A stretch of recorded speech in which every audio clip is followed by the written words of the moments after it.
For over 2 decades, Atlas Tech has merged technology with integrity to positively impact our clients, community, and country. And they are committed to serving when and where they can, helping to offset the cost of the great work that key organizations in our community provide. My Sister's House and its work to end domestic violence and support healthy communities is a part of that commitment.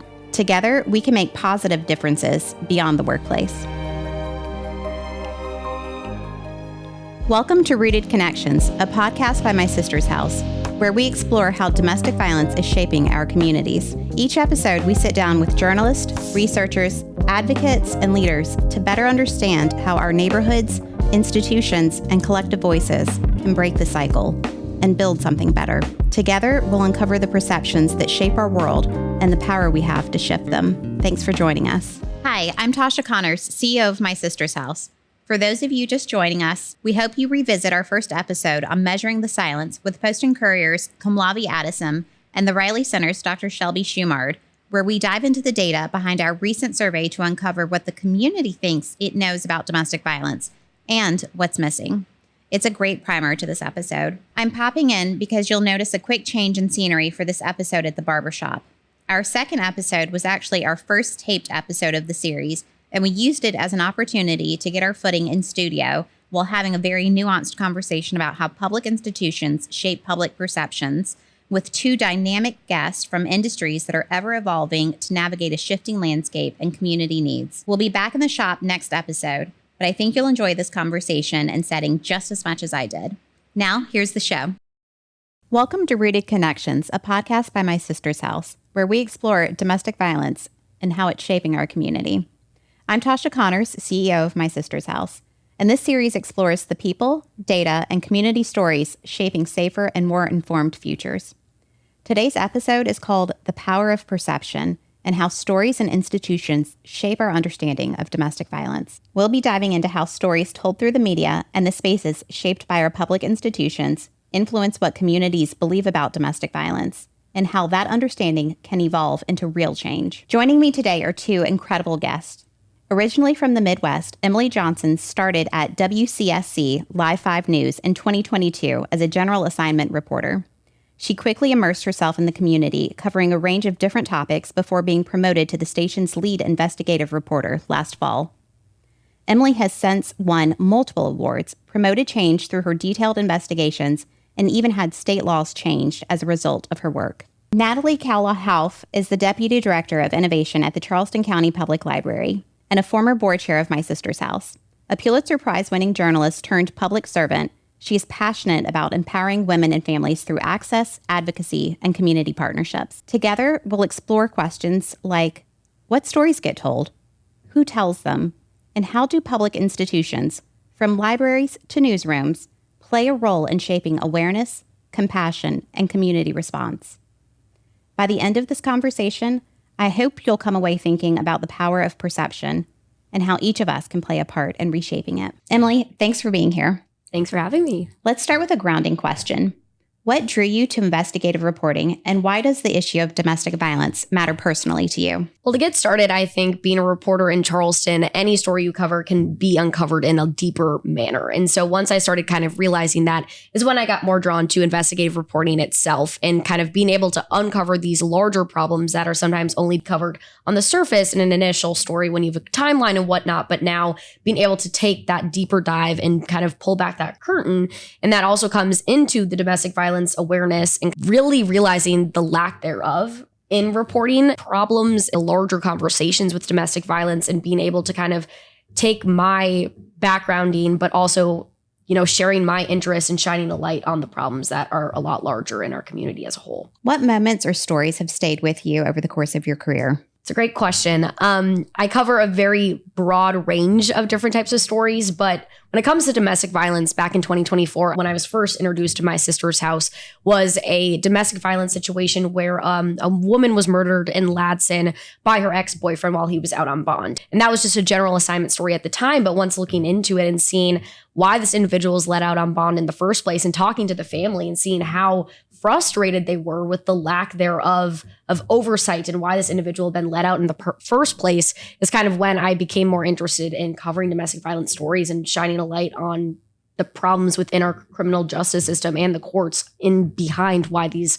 crimes are kind of taking place. When you're reporting on domestic violence, what responsibilities or challenges do you face as a journalist who's shaping public understanding? It's a great question. I think it's hard because a lot of people that you talk to have a very different background when it comes to domestic violence. We're talking to family members that are a lot of the times very passionate, and rightfully so, when it comes to horrible and more tragic domestic violence situations, but also when we're talking to public agencies, making sure that things aren't just swept under the rug in a way that we've seen time and time again, and making sure to really hold them accountable and getting the answers that we need through documentation, through interviewing multiple sources to be able to kind of paint an entire full picture instead of just talking to the first initial person, being like, oh, maybe this isn't a story, but kind of pulling back that larger layer in the investigation itself, especially when it comes to domestic violence. I'm personally curious, when you're reporting on these stories, how do you separate yourself from the stories that you're telling, especially when they're so emotional, they're so traumatic and so personal? What does that separation and those personal boundaries look like for you? That's a great question. And it's something as a younger journalist, I'm still working to kind of unfold. I think making sure that I have a degree of separation and not trying to take my work home too much, but also giving myself space to really grieve that sometimes more emotional stories. You're interviewing people a lot of the times on the worst days of their lives, or somebody that they truly love so much and they're infuriated. They're just angry about what happened. And so making sure to kind of compartmentalize that, but also address those thoughts and feelings because they're still valid, even though it's not my loss. I'm still having to almost go through it with them when you're looking at the front and the end of the entire investigation. And so trying to make sure that I'm also emotionally taking care of myself, but also holding and handling the story with emotional care. How do you guys decide which stories get told? Is that an individual decision, a group decision? What does that look like? For a general, and every newsroom is very different. For our newsroom, you have to pitch to a manager and they approve it or not. Now that I'm full-time investigative, I honestly kind of say what I'm doing and what really interests me, because thankfully they trust my news judgment enough now. But it's a lot of vetting, a lot of allegations, because we get a lot of different tips, a range from, wrongdoing to, in any way, shape, or form. But it's really knowing how to kind of weed out what is correct and factual versus what is just emotionally driven, which is still very valid. It's just making sure that you have the documentation to go with the claims. So I would say, and that's been a great part of it, is kind of realizing for me what things are the most important to report on and the things that I think the community cares the most about. And that's kind of how I decide what to cover. But each newsroom is very different. So unfortunately, our normal reporters have to pitch to the manager and say, hey, I have an interview with this person, I have documentation to, prove any of these claims. And then they can kind of go from there. Normally that's approved if they have that documentation. But unfortunately, a lot of times it's not easy to get the documentation that's needed, especially in South Carolina. And so sometimes we have to hold these stories, which we've done with a few that I've spoken with y'all about, just holding it until you can get that documentation. Then the story can have even more importance and more oomph almost to share the story, because you can say, oh, here are all these documents that prove what they were saying. And so I think that's been a big part of that I'm very proud about at Live 5, is how important we want everything to be very credible. But also I think it adds a different layer to the investigation and any story when you have the documentation to back any allegation. Yeah, the documentation can be really tough. And there are a lot of other barriers, particularly when we're talking about sharing survivors' stories. Mm-hmm. We're always trying to be equitable, right? And how we present these stories, and perception is a reality for a lot of folks. I know that there have been stories I've seen where I think, wow, why is that woman in particular getting so much coverage? And then the same thing happens to somebody else who lives in a different part of the community, mm-hmm. and they don't get the same type of coverage, or it doesn't feel like the community is galvanized in that way. What sort of responsibility do you feel like the media or even the community has to make sure that we're telling these stories in an equitable fashion? No, and I completely agree with that, because we see it time and time again, not in the Low Country, but throughout the United States, when people are murdered or in horrible situations where, why is this one demographic or a female versus a male getting covered more so than not? And a lot of the times it's unfortunately what's being brought to us from community members. I mean, if I'm hearing from multiple people, you guys really need to look into this case, it's obviously going to be on my radar more than something I might not even hear about. And so that's the unfortunate reality, I think, of journalism and covering things. But also kind of one of the things that I've liked to do more is looking at the bigger trends. And once you find the people that are maybe involved in these cases, trying to find their loved ones, even if we haven't heard anything from them. And that it does take a lot more work, and it's not a day turnaround story, but it's finding the people that might not have a voice. It's finding the people that loved ones might not even be alive anymore. So it's trying to find those stories when it's not just our inbox is getting flooded with, you guys need to cover this one case, where it's something that, which is, it still should be covered when it's a community outcry, but also really trying to find the people to be advocates for people that might not be as publicly known or as important in the community, which is not a reason that it should not be covered. So it's kind of trying to make sure that we're getting the people that are also not. Yeah. Have you noticed any shifts in your audience or the community, how the community responds to domestic violence coverage? Maybe how conversations have changed? A little bit about this, which is interesting just over the last decade of the shift in journalism. And unfortunately, at least from what I've seen personally, there hasn't been a whole lot of change when it comes to domestic violence reporting. And as a woman, it honestly infuriates me because I put all this work into the story. Why are we still blaming the victim? Which happened with one of the stories that we did recently with the death of Janet Crouch. And people are like, well, why did she not participate in the deposition? And why was she not going on with the case? But it's like, why is that who we're blaming in the end of this? And so, unfortunately, I think it's trying to change those societal norms and trying to get that out of the victim blaming, just out of people's heads, because no matter how much we can put out the facts, people are still going to jump to their own conclusions. And it's frustrating to see as a reporter and as a member of the community, because that's just should not be the main takeaway in those types of stories to me. And so I think it hasn't changed a lot. I think people are more comfortable maybe talking about it now than they were a few decades ago, but it still is a lot of the time blaming the woman for what happened to her, and in men as well, maybe not believing men as much because of them being not as large in percentages. But I think it's really trying to get past that notion. And it's hard to change a culture in the way that everyone thinks about that. And I think it's something that we're still working on every time we cover any of these situations.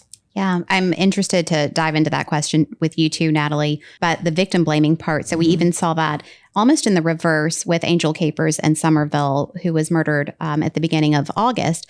And a lot of folks were asking, oh my gosh, she did all of the things that she was supposed to do, that you expect a good victim to do. Mm-hmm. She was filing the orders of protection. She was calling the police. She was taking the necessary steps that you would advise somebody to take. And yet she was still murdered by her abuser. And it felt, at least to me and to a lot of the staff, it felt like there was almost more sympathy for her because she took the necessary steps and then something bad happened, as opposed to Janet Crouch and other women who've been in her situation where, oh, well, she didn't leave. She didn't do this step. Did she call these people? Well, the tone is different. Mm-hmm. The perception is different, where there's that hesitation when you hear people talk about victims who weren't the perfect victim, who didn't take those steps. And I still see it as victim blaming. Mm-hmm. Oh, no, well, that's terrible. But did she do these things?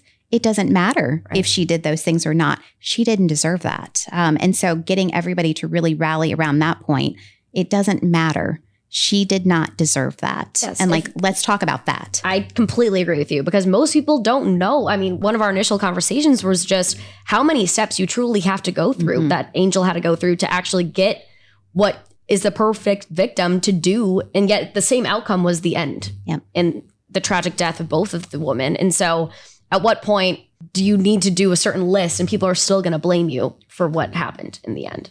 And more broadly, do you think journalism creates change and perception, or does it reflect the community's existing attitudes?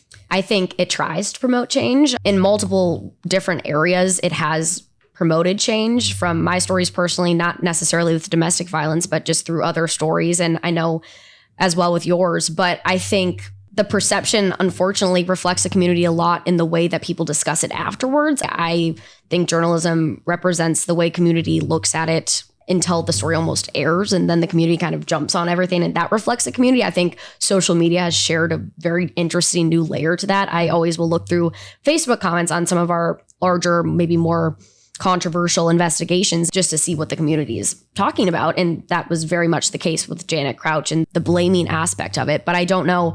It tries to promote change as much as it can. And I think it can promote change because it's done it time and time again. It's just, unfortunately, hitting the right people, getting to the right people that can promote that change, because I can only do so much. It's really the lawmakers and our local advocates in local governments that can really make that change and make it so it doesn't happen again.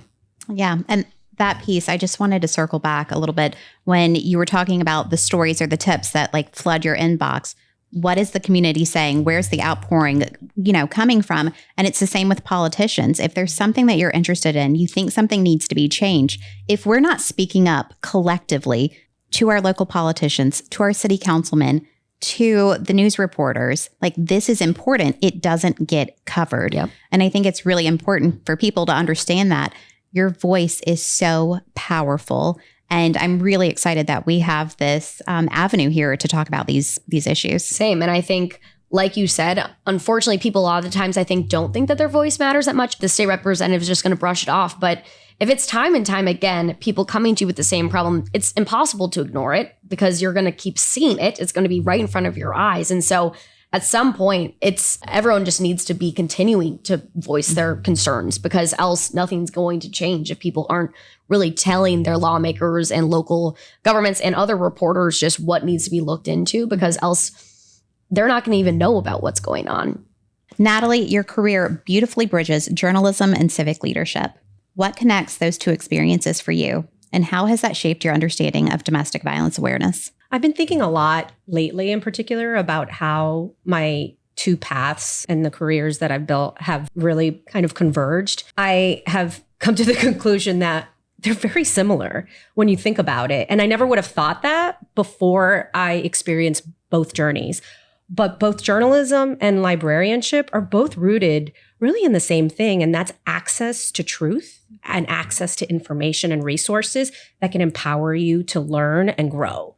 And so while both are executed in very different ways, I feel like there's such a parallel. And so for me, it felt really organic in going from journalism and then into librarianship. That's played into shaping the conversation about domestic violence. As a journalist, you're really collecting stories. You're collecting a lot of personal stories. And when you look at what libraries do, is that they really serve as a catalyst to connect people to resources that they need, and also sharing a lot of the stories that exist either in a book or in visual or a piece of art where they can see their experiences reflected. And so that's just been really interesting for me to kind of see how the two of those have really converged.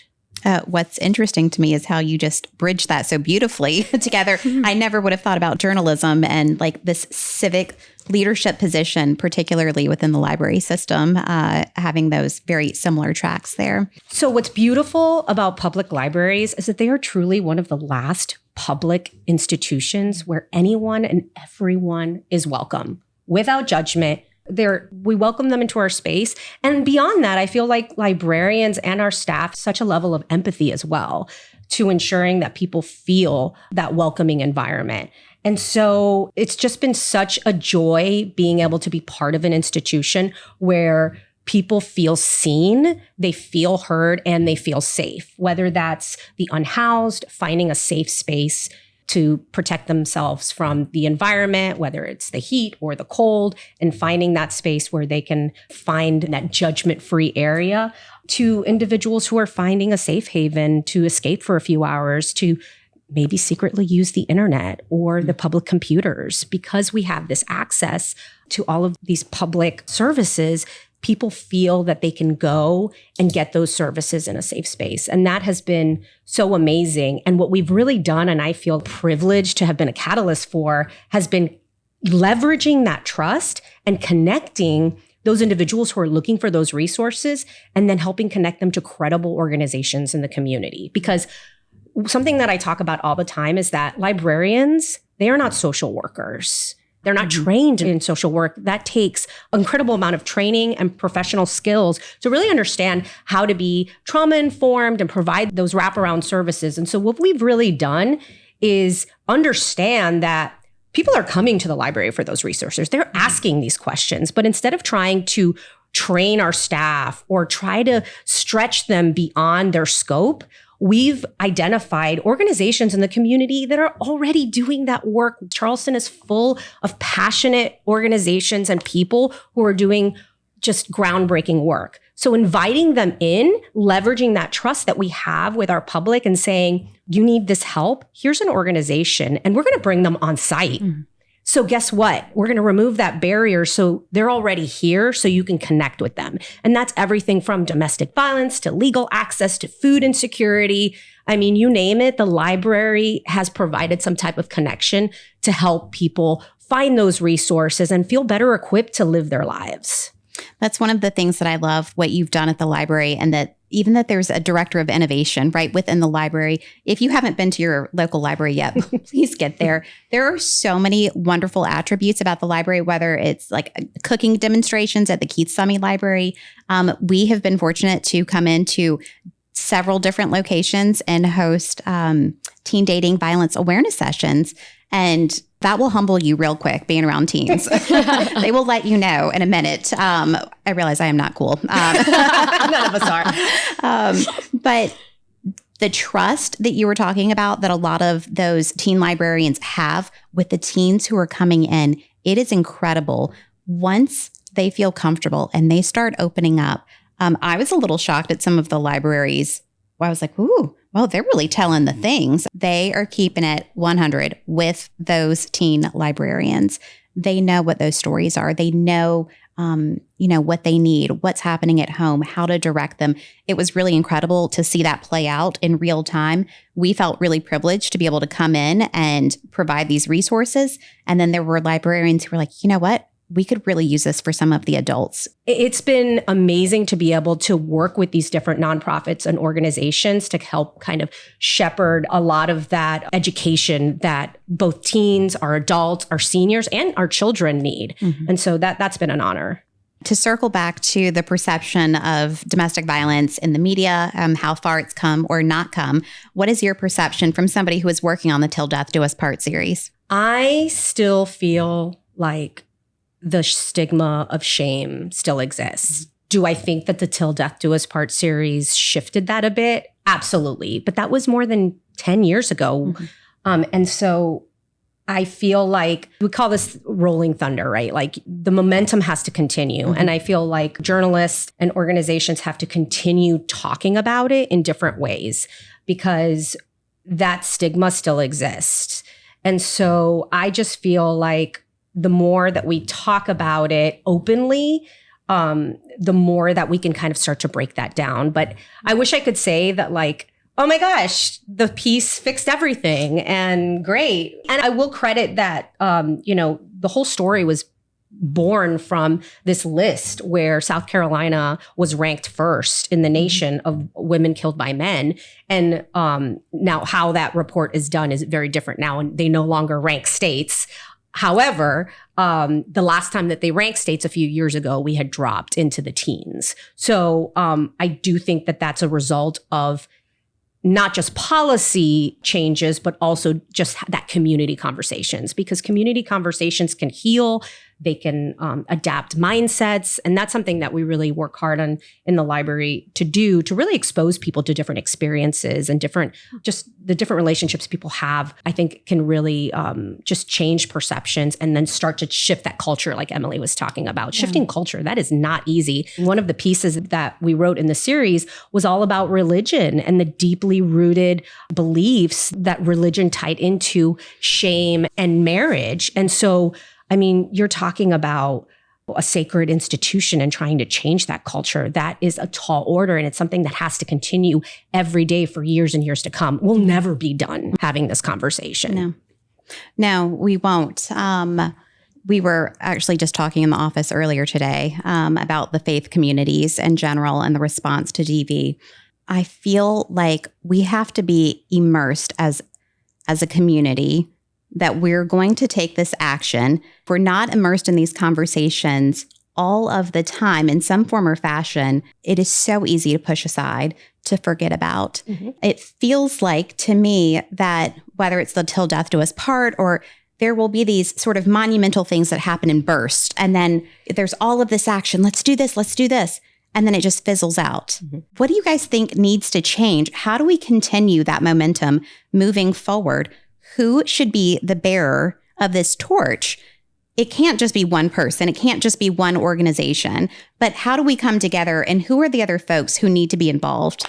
I think that's one of my biggest pet peeves is, this applies to more than domestic violence, but, I feel like a lot of organizations and groups feel like they've maybe checked the box. And so they talk about it during Domestic Violence Awareness Month. Mm-hmm. And okay, we've talked about it. In fact, that is what was happening at the Post and Courier before we wrote this piece.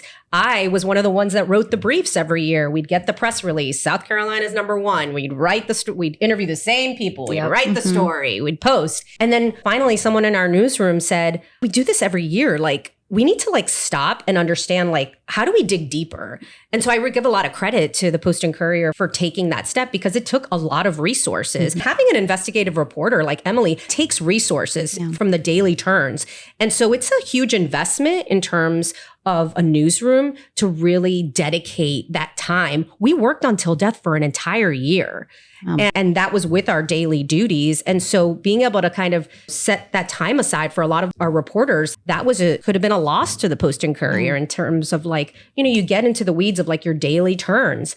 And so I think a lot of media organizations and journalists do not get enough credit. And so in terms of the business model, I praise the media organizations that do invest in investigative journalism and take that time where they can do these stories beyond the month. And so I think that can happen also beyond journalism, just organizations talking about this. So we might have the Healthy Teen Relationship Program, maybe not only in Domestic Violence Awareness Month. It's all right, let's do it in March. Let's do it in April. Let's make it a series. How do we keep this conversation going? And I think that's a responsibility that we all have as public agencies, as nonprofits, and as journalists. Yeah, because that shame and stigma is hard. It exists. And there's so many victims who reach out and they don't want to tell us their abusers' names because they might be somebody prominent in the community, or that person goes to their church. They don't want to out that person because of what's the response is going to be towards them. Nobody's going to believe me. I'm going to be the outcast. Everybody's going to wonder, why didn't you do such and such? Or what did you do to make this person upset? And so that shame and stigma that still exists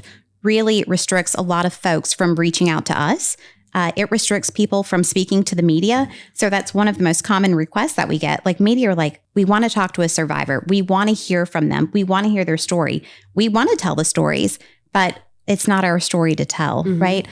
So are there any other ways other than hearing directly from a survivor that you think, either of you, that you think would be impactful for the community to hear? Is there another way? Is there an alternative? What do we do when that shame and stigma exists and it's so ingrained and people are scared to come out and share their story? What do we do? How do we get over that barrier? I understand why people aren't wanting to come forward with their stories because of fear of retaliation, fear of whatever the community kind of responds as. But having loved ones and even just friends that can speak on behalf also does really help, because unfortunately, we are all such a culture where the emotional sound and the emotional stories, that is going to promote more change. That is going to get more people angry or sad or frustrated. It's going to evoke emotion when you hear it directly from somebody. I think that's a way, at least in my eyes, to get around if a survivor does not want to speak, just having even a friend or a family member being able to kind of speak on behalf of them. I don't know if you have any other ideas. No, I'm with you. I think at the root of that is the importance of storytelling. And I know that a lot of agencies struggle with, why do you need to talk to a survivor or the victim? Why can't you have the agency head and that be it? And while, of course, there's a value in hearing from organizations and the role they play, people want to hear people's stories because that's what resonates with their own experiences. And so that part of the storytelling is incredibly important. I mean, in journalism school, that was 101. You needed the person who is affected by the story. That person is what shapes the entire story. If you really start to look at and dissect how stories, especially TV broadcast stories, are produced, they're really shaped by the individual experiences of that particular topic. And then you add context with experts and organizations. But I mean, every day, no matter what, any journalist will tell you that a story with a human experience is going to be stronger and resonate more with people. So that's not fair because it's a burden of responsibility for victims and survivors. But it's just the way of the world. That's storytelling is what resonates with people. So I understand, and it's perfectly normal for someone not to want to, and that's a personal choice they have to make. But I find that people who do come forward it's incredibly brave, and they have an incredible amount of courage to do it. And I don't think sometimes they realize the effect that it has, because it's taking that story just to a whole other level. Mm-hmm. Yeah. It's the person behind a number.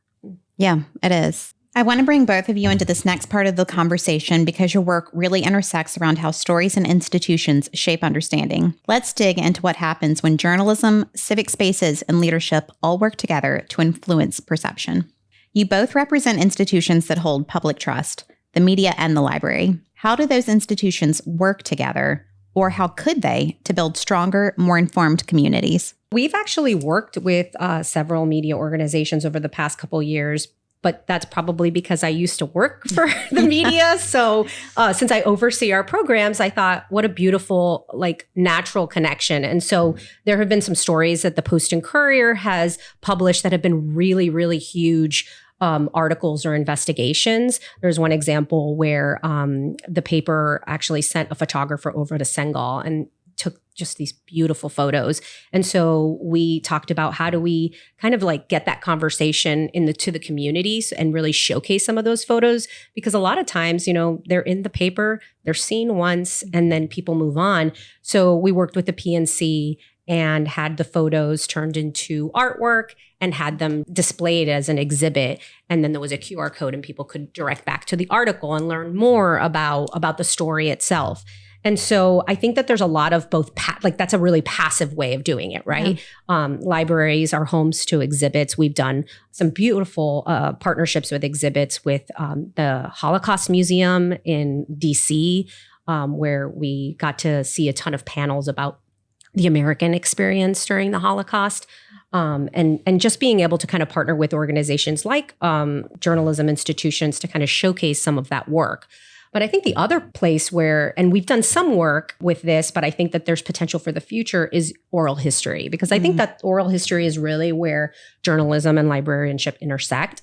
And that's really taking people's stories and showcasing them, but then using them as a catalyst, as a community conversation. And so I think that there's opportunity there where journalists who have that experience in collecting storytelling can help and use organizations like public libraries as these spaces where people can convene, collect, and have these really, really dynamic, engaging conversations. Yeah, that's fascinating to me, these oral stories. What vehicle do you think would be best to sort of capture, collect, and share these oral stories and histories? Well, that's what's beautiful. And I don't want to give too much away, but we actually just finished an oral history project. And we kind of were thinking about what are different ways that we can collect and share these stories. And so, of course, there's online, now with the internet, you can put these stories and archive them, through the archival process in a library, but then have them available as a transcription. AI has really changed a lot. Oral history, people think it's a pretty simple thing, but oral history is a complicated thing where it requires transcribing these entire oral history recordings and including metadata and archiving them appropriately. But AI has really changed that and given us tools to make that more accessible and increase the capacity for organizations like libraries to do things like that. So we're actually going to be launching an oral history project where we really took a creative approach to what vessel we used to share those stories. So TBD on that. When should we look for that, Natalie? In November of this year. Yeah, just next month. Coming up. Yes. So you're getting the scoop here first. Yes, exclusive. What might it look like if libraries served as community spaces where people could continue the conversations that begin in the news? Yeah, and that's what's so great is we've done that in different ways, but I think that we can continue doing that. And again, I think that can be in partnership with organizations. A few years ago, we did this really interesting set of programs called Human Story. And what we did is we took individuals who had really unique or particular situations or experiences and, had them talk to an audience so they could share that experience. So we had a Holocaust survivor. We had someone who had been formerly incarcerated. We had a refugee, and they all spoke about what their experience was because we wanted to expose people to those stories because then they become more relatable. And of course, the library being a place of knowledge, we felt like it was a great fit. So I think there's more opportunities for having those dialogues and having those community conversations where we can expose people to that. And along the front of domestic violence, I think that that's what we've been trying to do with My Sister's House and just continuing to evolve that to make sure that we're reaching different types of people as well, because people digest information differently as well. We are seeing a lot of people wanting to even experience some of their program virtually. And so exploring how we can engage with technology so that we can really provide our learners and our patrons with experiences in the way that they prefer. When you say engaging with the material virtually, is that something other than webinars? What would that look like? So that could be a couple different things. That could be just watching a recorded program. But I think I prefer just a more engaging, virtual program where people can really kind of experience and engage with each other, but on a virtual platform. Mm-hmm. And so we kind of, dove headfirst into that world during COVID and going all virtual on all of our programs. That's where we landed, right?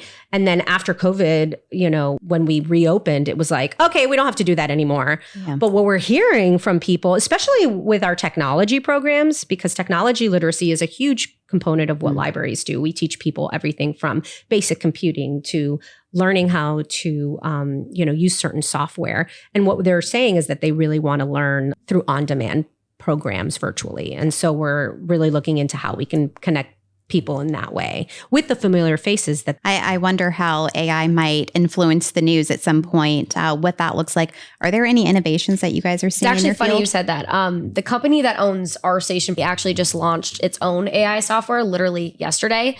So it has been incredibly interesting. And I think everyone's generally trying to shift into maybe getting more used to AI. And it's, I think, truly just using it in the right way and not using it to change the perception of whatever topic you're reporting on or change. And it's really fact checking everything as well and making sure you're going back and not just trusting the word of the AI bot or whoever, whatever software you're putting it into. But it has been incredibly interesting in how it's kind of changed the format of journalism as a whole within the last, only the last year or so. And I think it's going to continue to change over time. Yeah. So I was listening to a nonprofit podcast a few weeks ago, and it was really interesting because they were talking about the little virtual reality headsets and how they were utilizing that for storytelling for this environmental nonprofit.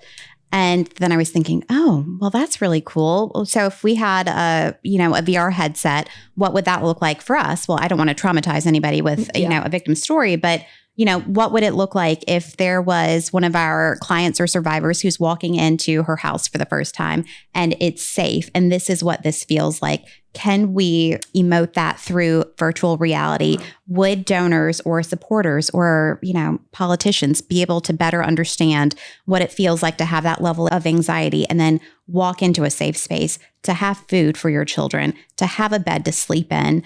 And so I too have been very conservative and a little hesitant with AI in those instances, but trying to think creatively, how can we use this to the benefit? Because technology gets twisted all of the time against our clients by abusers. And I was like, ooh, there might be some really unique, impactful way. What would that look like? So I'm throwing that out there because I love that idea. Brilliant minds. Like, you could show a room before and after an abuser maybe leaves the house. That would be incredibly. And I think it would shift the people that have never been through a situation. Maybe a politician who's never even taken domestic violence, unfortunately, seriously, could maybe shift their perception, say, hey, look at this. How would you feel if you were going through this? Yeah. I love that idea. So it's really just applying those same ethics and values to AI as well. And so I think the interesting part is just ensuring that newsrooms are doing that, because this is a whole new field, right? And so where are those regulations, those guidelines, those standards, who's creating those? And so I think that that's going to be an interesting conversation that all aspects, whether it's government or healthcare or nonprofits, are going to be grappling with, is how do you create those standards and use it in an ethical way? And especially, I think the emotional part of storytelling, like we've been talking about, is the most impactful and sometimes the most important part of journalism, to me at least. And so making sure not to lose that through transcriptions, but also just storytelling in general. It's easy, especially, I mean, now I have a lot more time than I used to, but because I'm not doing a day turn, but making sure that you're not losing the nuance, even like the silence in people's voices. When you're taking a 10-second breath, not cutting that out. Because it's easy to say, oh, I want to save 30 seconds here in the story, but sometimes there's so much more power in the silence and hearing the emotion. Oh my gosh, like it even gives me chills thinking about just hearing people when you could tell, whoa, they're really having to sink in with what we're talking about or discussing, and making sure not to lose that through changes in technology, through AI, because AI isn't a human. They don't know, hey, wait, that pause actually really did show how important this emotional topic we're talking about is. Making sure to also use it as a resource, but make sure not to lose the human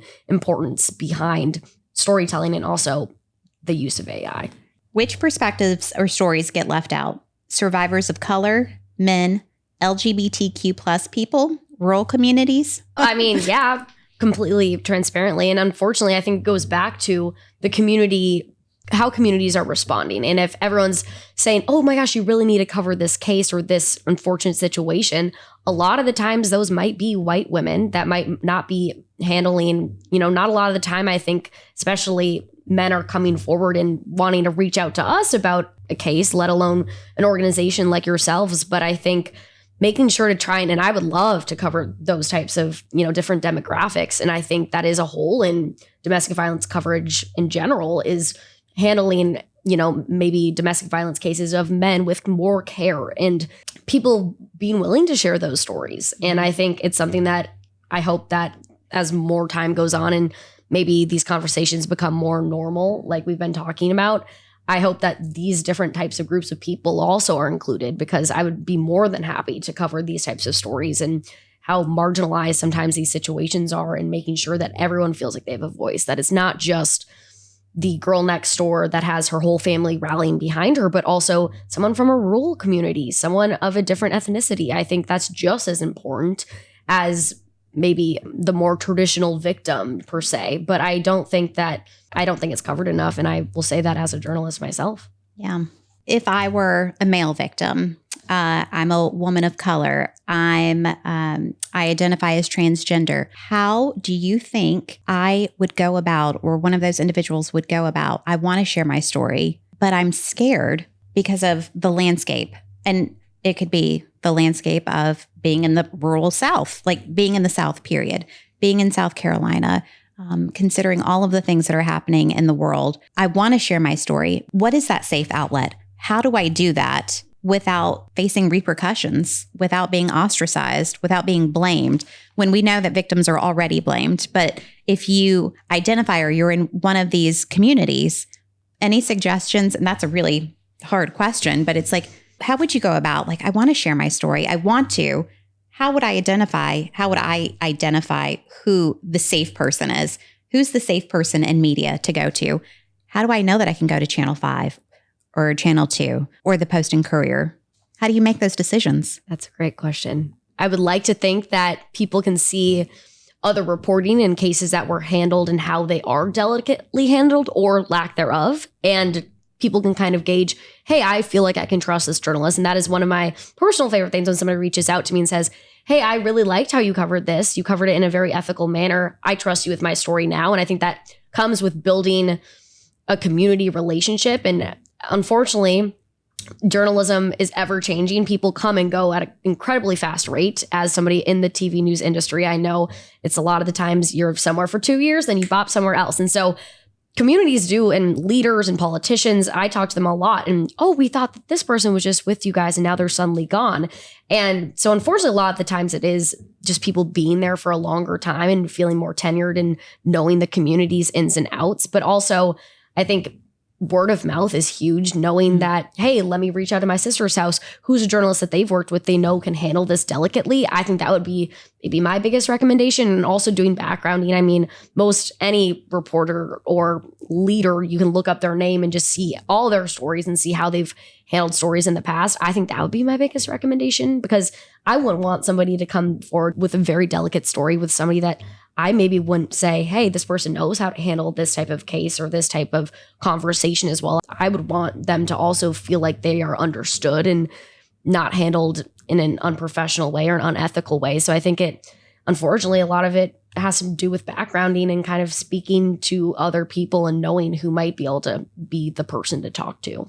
I think it's important to also acknowledge that even if, an individual goes to a journalist that can handle it delicately and they could do the absolute best job on the story, at the end of the day, how that community receives that story, there's always going to be a risk, especially with social media, the vitriol that we see online every day, even for stories that you wouldn't even think about it. You'd be shocked and surprised. Positive stories where the keyboard warriors come out, attack the individuals. It's going to be a risk. And I think that it's really up to personal choice. And that's why I don't think that anyone can be pressured into telling their story, because at the end of the day, as wonderful as the reporter may be, they move on. And that person is potentially be left with some huge weight and trauma and even potential safety risks and concerns. So I think it's something that they need to think about really thoughtfully, because it's your story. When it comes to responsible storytelling, what does getting it right mean to you?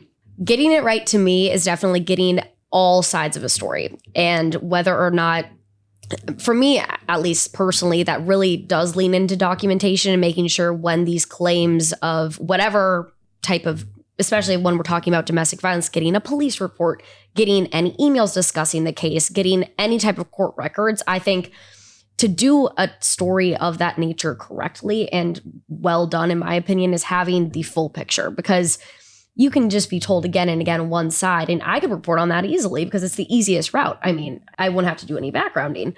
But for a story to be done and for a person's personal story to be handled with care, I think you need to get the full story. And that can't be just, unfortunately, believing 100% what they say, because you need to fact check every single thing and make sure that's right. I think, to me, that's the recipe to a perfect and ethical story, and also something that is lost a lot now when, like we were talking about with AI, but also with different types of news outlets now that are on social media and whatnot. They're not necessarily held to the same standard when it comes to investigating things and getting the right information before putting it out there. So I think that's one thing that I really enjoy and strive to continue to do, is not lose that as technology changes and as maybe perceptions of journalism change over time. I think that is the most important thing to me in telling a story. Yeah. What can individuals do to shift how domestic violence is discussed in everyday life, at home, in workplaces, online?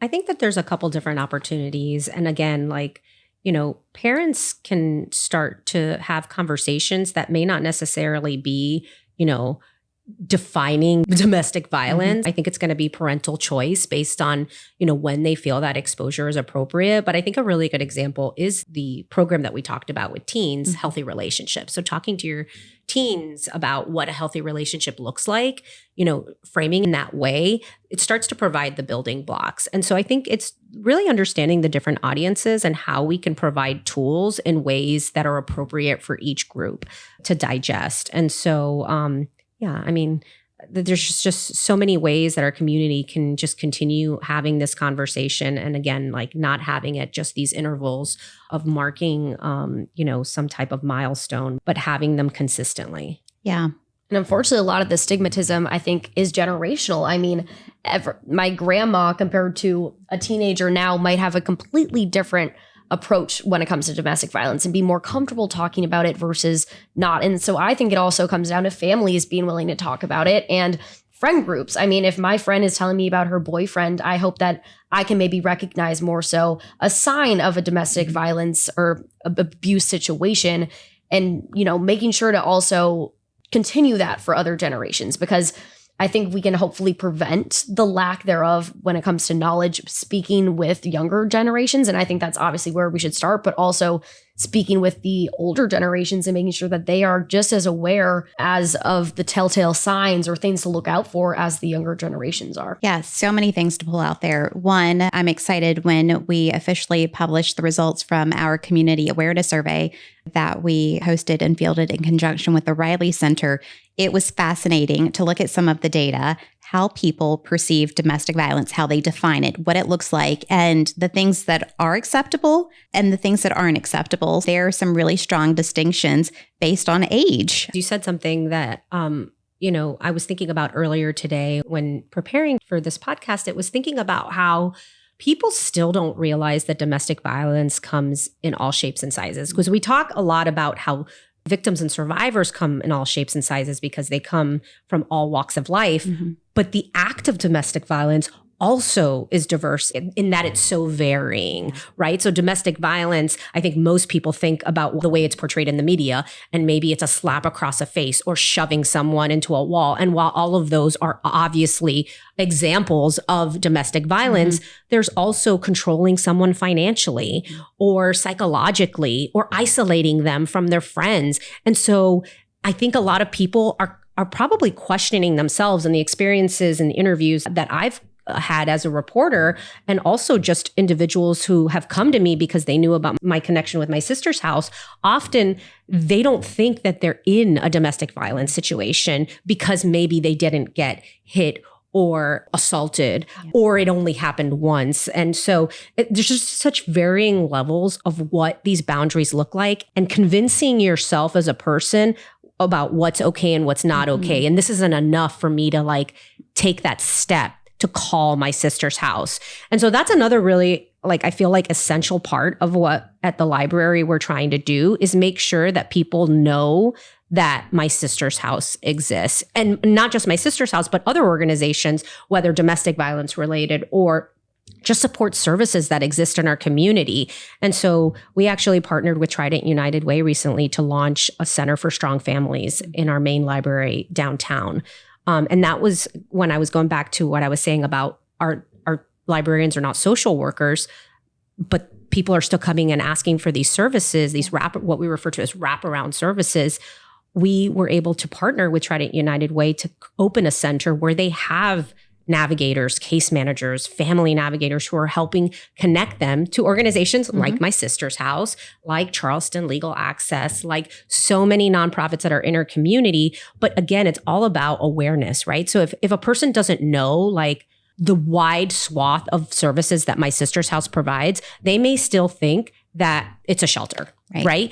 And so that awareness is so important because you all offer therapy and you all offer so many different services of support that look so differently to support women and men, children at the different paths that they may be in.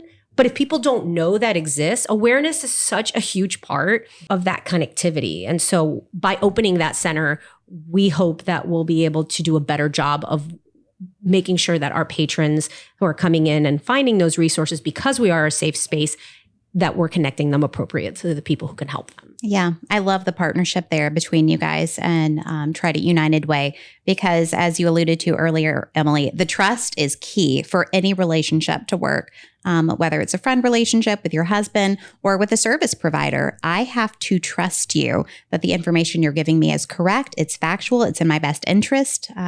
So that's incredible to see nonprofits and public entities really working together.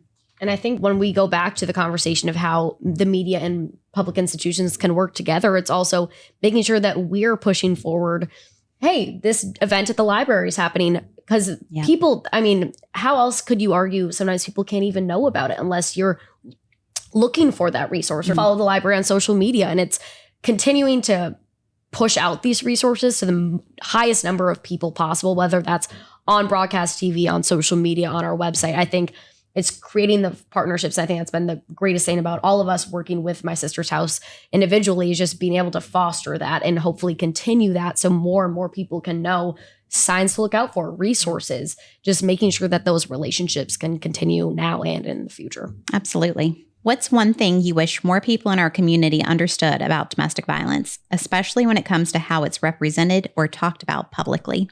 Emily?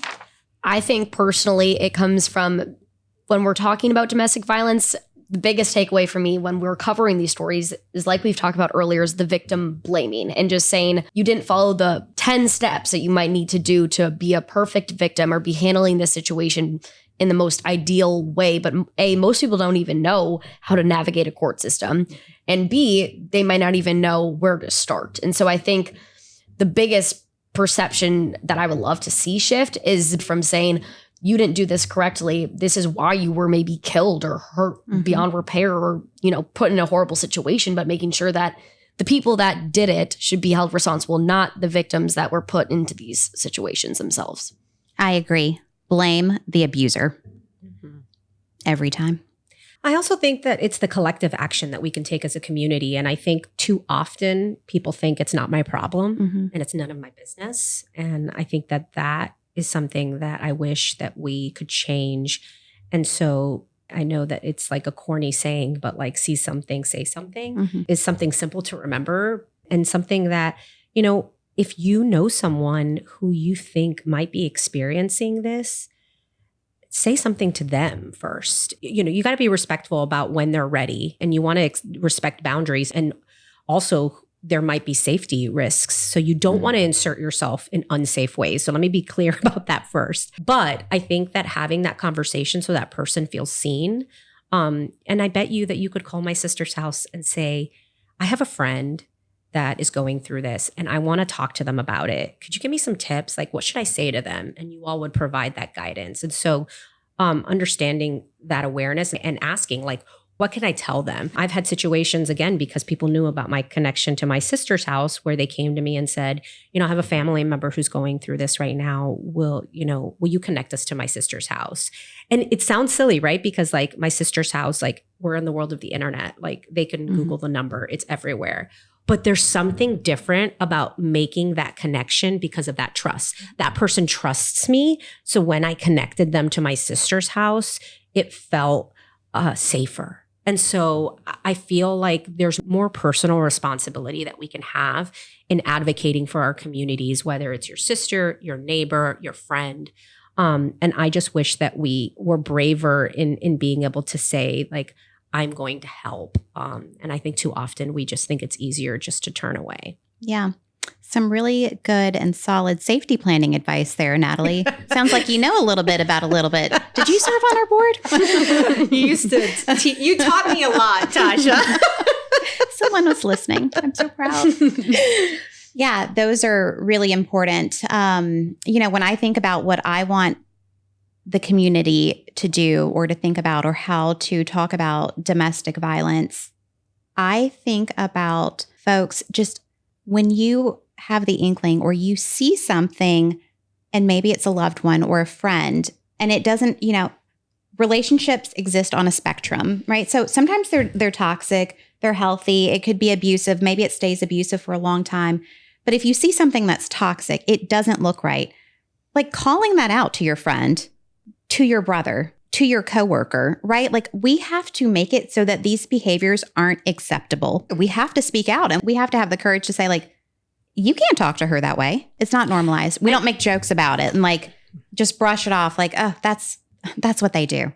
Like that's just how they are in their relationship. And there is this generational violence that occurs. And there are folks it has become so normalized in their relationships. They've seen it in their homes. And so when it happens to them, they expect it. There's nobody else on the outside saying, that's not normal. That's not healthy. You don't deserve that, because they're in this environment where they think they do deserve it because that's what they see every day. So we have to be willing to say, you don't deserve that. It doesn't matter how dark or light your skin is. It doesn't matter what church you go to or what part of town you live in. Everybody deserves to live a life free of violence. And that is such a vital part of the conversation, because how many times have you talked to a client that said, if somebody had come to me 10 years ago and said, I noticed this, I would have gotten help sooner, but I didn't feel like I deserved it. And I feel like a good example of that is, there's this amazing event every year called TEDx Charleston, where individuals share their stories. And Brenna Lawrence told her story this past year, and she's a friend of mine. And I was just so incredibly proud. But one of the things that she talked about was there were multiple times that she said there was no way people didn't know what was happening. and no one said anything. And I don't want to tell her story because she tells it so beautifully. So all of the talks, TEDx talks, are on their website. I encourage you to watch it because I think she paints just such a tragic picture of how often victims of domestic violence feel like they deserve it or aren't valued enough to deserve the assistance or the help from an organization or a resource. 100%. Guess what? You can call my sister's house to get advice on how to approach those very tricky conversations. You absolutely can. You don't have to be the expert in all of the things. You just have to know where the resources exist. My sister's house is a resource. In every state, there is a state coalition. You can go to the website. For us, it is SCDVASA, the South Carolina Coalition Against Domestic Violence and Sexual Assault. There's a list of all of the DV agencies in the state. So no matter which county you were in, you can find a resource close to you. So I encourage folks to find the resource that is nearest and dearest to them and reach out. I could keep you ladies for like a whole nother hour, but we have other lives we need to lead. So thank you for being here. Thank you both so much, Emily and Natalie. It was a real pleasure. Your honesty, for your time, for the work you do to help shape these narratives, the community response. It's incredible. And I'm really fortunate to have had so many positive interactions with both of you. Thank you for listening and being part of our community and building understanding together. Thank you for having us. Thank you for joining us for this episode of Rooted Connections. If something you heard today made you think differently, we hope you'll carry that reflection into your conversations, your community, and your choices. To explore the research and topic we discussed today, check the show notes for links and resources, along with local and national resources if you're seeking support. You can learn more about our work at mysistershouse.org, where we continue the mission to fight for more survivors and work toward a world where safety and healing are a human right. If you enjoyed today's episode, be sure to follow Rooted Connections wherever you listen to your podcast, and continue to join us this month as we explore how communities come together to create safety, awareness, and hope. Until next time, stay rooted, stay connected.